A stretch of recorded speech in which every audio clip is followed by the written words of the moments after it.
All right, I want to do a practice run of having some video lessons to help you on your activities in math while we're doing virtual learning. So I'll start with something we already know how to do and just review and make sure the video works, make sure you guys are able to understand and keep up with me. And then I'll get some advice from you guys to fix it before I start teaching on here with new concepts.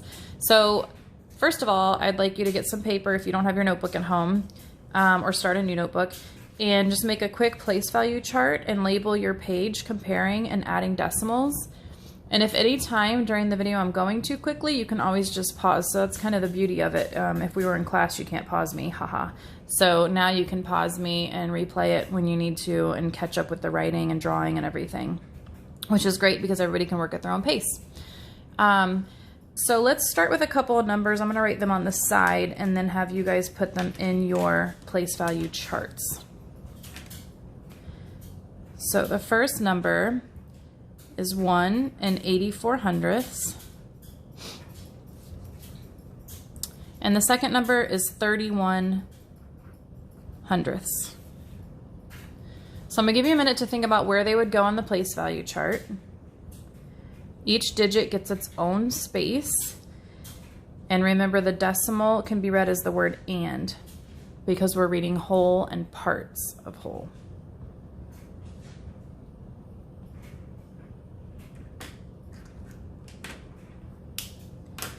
All right, so you should have written 1 84/100ths with a 1 in the ones place, a decimal, and then 84/100ths. And then 31/100ths doesn't have a whole number, so if you want a placeholder, you can put a 0 there. It won't change the value of your digit. And then 31/100ths. So if you write neatly and you take the time to draw a chart, you'll easily be able to compare which decimals are larger or smaller, or greater than and less than, okay? So when you're doing decimal comparison, you're going to start in the ones place or the whole number, okay? So if I had a larger one, I would start in the tens or hundreds. So you're gonna start at the furthest place value on the left.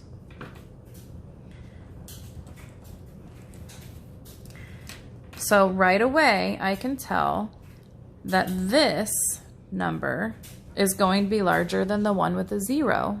If I have one whole, think about money, this is $1.84. This one's only 31 cents. Which one would you rather have? All right, so we'd rather have $1. So 1 is greater. So the way I would write my comparison statement is 1 84/100ths is greater than, so it should be open towards the larger number, 31/100ths. Okay? It's not wrong if you write them the opposite direction. I can also put 31/100ths is less than 1 84/100ths. That's still correct. And you might have a test question someday like that where there's the multi-select answers.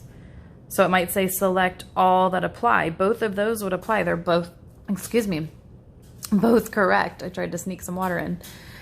All right, so let's try adding them, and then I'll stop this video and make sure that we're all keeping up and able to view it before I keep going.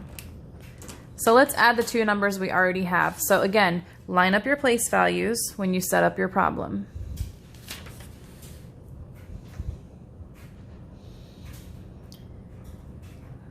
I'm gonna do 1 84/100ths plus 31/100ths. My decimals are lined up and each of my place values is lined up. And when I add, they need to stay that way also. 4 plus 1 is 5.